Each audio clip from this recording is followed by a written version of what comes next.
Okay, just passing through on this one, here at the base of Taipei 101, if we pan all the way up here, okay, at one point, this used to be the tallest building in the world, and it just recently fell out of being one of the top 10 tallest buildings in the world. But height alone doesn't really make a cultural icon. What's unique about this is that staggered shape, where, you know, each few floors, you know, has the diagonal coming down, so it looks like stacked boxes on top of each other. It's that unique shape that really makes this a cultural icon. And you compare that to other buildings. You know, I was in Shanghai, so the Shanghai Tower, you know, yeah, it's tall, but if you did an iconic building that represented Shanghai, it probably wouldn't be Shanghai Tower. It would probably be like the Oriental Pearl, or you know, even the One World the World Financial Center with the hole going through the middle of the building. It's those unique, idyllic shapes that really make something culturally iconic. Recently opened up in Las Vegas, the Las Vegas Sphere. Certainly not the tallest building around, but instantly iconic because of the unique shape. As I'm recording this, Minnesota flag just got a new redesign.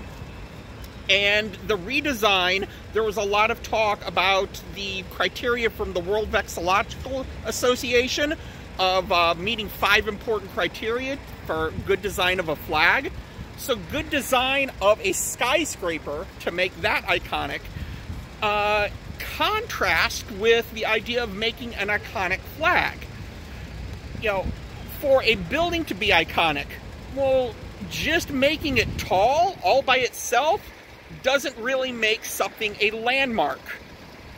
Likewise, making something fit the 5 criteria from the Vexillological Association doesn't really make it a cultural icon. It has to be unique. It has to be something symbolic. There was a very good video I watched this morning from J.J. McCullough that I will link to, you know, down, that the new flag for Minnesota does a really good job matching the criteria, but it doesn't really make it a good flag. And I've been thinking about that a lot from an education standpoint of how we teach to the test.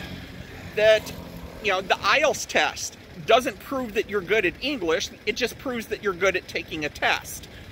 That when the measurement becomes the goal, it ceases to be a measurement.